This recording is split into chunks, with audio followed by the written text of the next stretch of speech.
Happy Hopefully Tuesday, everybody. I've been known to get the day of the week wrong before. 173 of these we've gotten through. Actually, we've only gotten through 172. Let's hope we can make it through this one. First card is Savage Lands. This ETB's tapped and it adds black, red, or green. I believe we've done these tri-lands before. I know we have, because I don't think we've hit triomes, right? The ones that cycle and have all the basic land types and stuff like that. We haven't hit those, and those are obviously better than these, but these are still phenomenal, and I think we gave them like an 8 something when we saw them the first time. Cetus Elegy is the first card of the day. This is from Ravnica Clue Edition.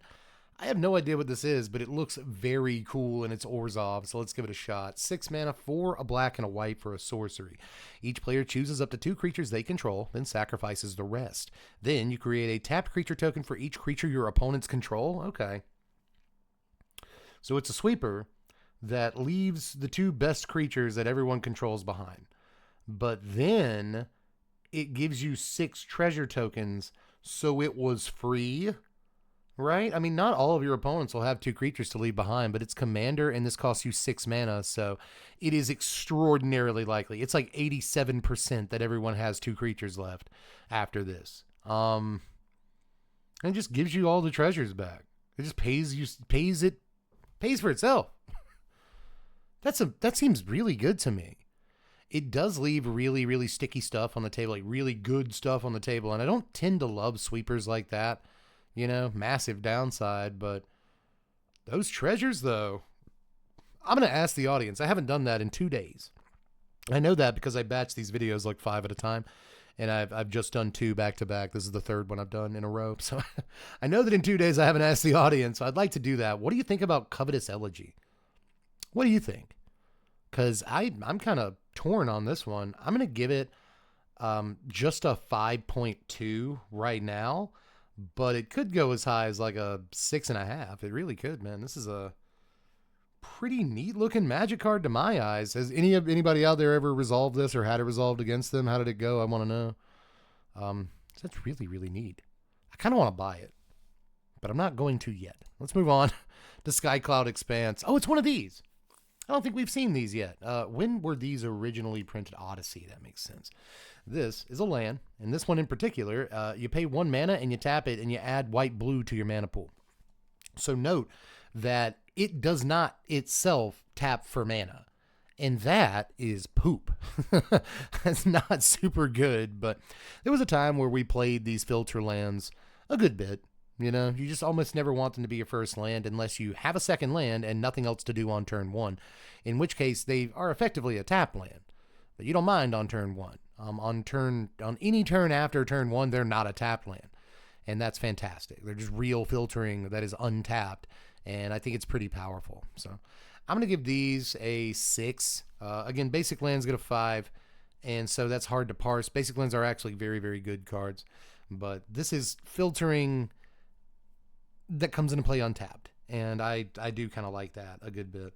Not as good as a lot of dual lands, but better than most of the dual lands that would come into play tapped. So that makes you very, very good, and I think probably better than a 6, to be honest, but I'm going to leave it at that for now. 9 Fingers Keen is up next. What are you supposed to look like? This is 1 in Soul Tie, a black, a green, and a blue for a 4/4 legendary human rogue with menace and ward. Get this. Pay 9 life, 1 life for each finger.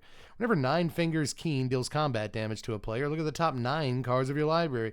You may put a gate card from among them onto the battlefield. Then, if you control 9 or more gates, put the rest into your hand.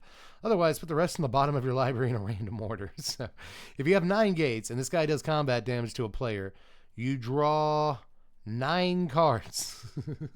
You draw 8 cards and put a gate into play. That's hilarious. So, it's a gate commander is what this actually is. 4 mana, 4/4 menace.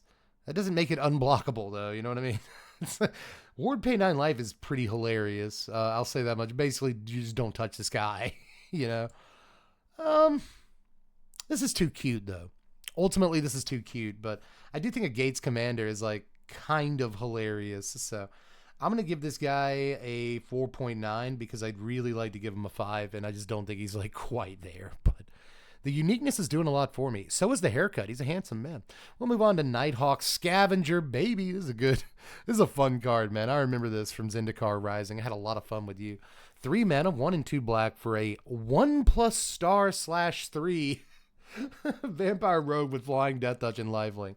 That power is equal to 1 plus the number of card types among cards in your opponent's graveyards. As sounds like it's always going to be like a 3 power guy. But this actually gets up to 4 and 5 power, like easier than you think. Like it starts off with the 1 power, and then if your opponent, say, has Delirium, which will just sometimes happen over the course of a normal game, then suddenly you have like a 5 power guy.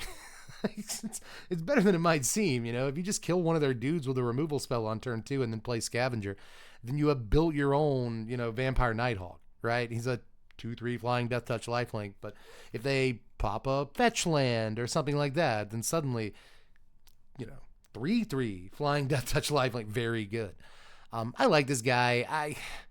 I don't know that he's great in the modern age of Magic, but I will say that in Commander, like in your Vampire Commander deck or your Mono Black like Gain Life or your Orzhov Gain Life deck or whatever, this is a solid threat, and you have enough opponents in Commander that like he'll probably get up to his full potential a lot easier, right? So I do like this dude. I'm going to give Scavenger the honorary 5.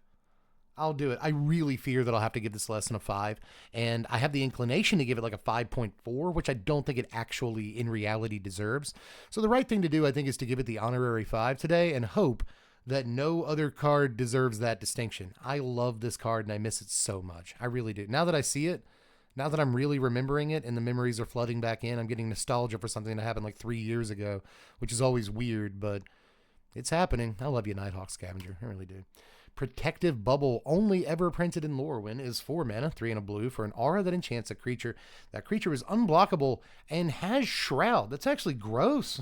It's not bad. Good Steve Ellis art here. I like the color palette. Everything pops. It looks really cool. But 4 mana is too much. I think that's probably what's keeping this from seeing too much love. But for 4 mana, as long as you resolve this, then you're golden, pony boy. You know what I mean? Like, the dude gets through every turn and no one can do anything about it. Okay. That seems all right. You know, like hexproof would obviously be preferable, but I kind of just don't care. Like, this seems okay. This actually seems okay to me. 4 mana auras really need to be very good to see play. The deal is, though, this is pretty good. This is really like in Bant enchantments or something. Like once you've got, you know, a couple of enchantments out, an Ancestral Mask on a guy, like just throwing Protective Bubble on your like 50/50 Verduran Enchantress seems like a pretty good way to win the game. So I'm into it, dude. I'm going to fall for this trap all day, aren't I? I really am. I'm going to give this card a 4.5 because in reality, it's probably not amazing, but I'm going to give it just high enough of a score to that it makes it very clear I'm holding out hope. I think this card's actually pretty good, dude. Next is Ludwig Necro Alchemist, printed in Commander 2016. This is 3 mana, 1 a blue and a red for a 1/4 legendary human wizard. At the beginning of each player's end step, that player may draw a card if a player other than you lost life this turn. This also has partner. You can have 2 commanders if both of them have partner. This isn't that like great. I will say this isn't like amazing, but it does prioritize people not attacking you and attacking other people because they want their card. I'm kind of into that, and you know, who knows what crazy stuff you'll get up to partnering this with things. So I'm going to give this a 4.7. I think that it's pretty close to the line of what like I'm looking for. Next is a Boron Oculus. Oh boy, we hit it, everybody. That's what the promo looks like. That's a huge eye. That's what it is. A Boron Oculus. This Lovecraftian nightmare here is 3 mana, 2 and a blue for a 5/5 eye. As an additional cost to cast it, exile 6 cards from your yard. It has flying. At the beginning of each opponent's upkeep, manifest dread. So this is $25. And that is not just because it's one of the most played cards in both Standard and Pioneer right now, but it also has a deck or two in Modern for what that's worth. But this is a very playable Commander card. This card sees a good amount of play in Commander because it turns out that before it comes around to your next upkeep, it has put 11 power in play, which is nasty. Super nasty. Getting this trigger on like each opponent's upkeep is a lot of dudes. It's so many dudes. Over the course of a couple of turn cycles, it's putting, you know, enough power and toughness into play to basically kill a 20 life opponent, right? I know you started 40 in Commander, but you get my point. Just an absolutely repugnant creature for them to have printed. And maybe the best reanimation target in Standard when it comes right down to it. You know, you can get this on turn 2 in Standard, and that's just ugly, dude. So I'm going to give Oculus a 7.7. I think that it may even deserve a higher score than that. I believe that there are decks playing this all the way back to Vintage. So let me revise my score and give this an 8. I'll give this a solid 8, and it may deserve even more than that before it's all said and done. This is one of those cards that could probably go down in the history books. It really could, man. Fantastic card, and we'll probably still be seeing play in some format or another 15 years from now. Boron Oculus is the real deal. 8.5. I'm almost serious. 8.4. That's my final offer. The more I think about it, the more I think this card is real and will still be real when your kids are having kids. So I'm going to give this an 8.4. Oculus is crazy, dude. I don't think that's recency bias either, because it's already doing so much work in non-standard environments. This card's very good. Next is this is Black Market. This is originally from Mercadian Masks. Am I right? Let's find out. Yes, nice. He doesn't miss. This is 5 mana, 3 and 2 black for an enchantment. Whenever a creature is put into a graveyard from play, put a charge counter on Black Market. At the beginning of your pre-combat main phase, add black to your mana pool for each charge counter on Black Market. Do you see how disgusting that actually is? Do you understand that this card is repulsive? What do the secret layers look like again? There's that one. There's that one. That's it. Okay. And then the art is always this Jeff Easley art apart from that. Oh, no. Well, I guess Fallout has different art. I still go with the Jeff Easley art.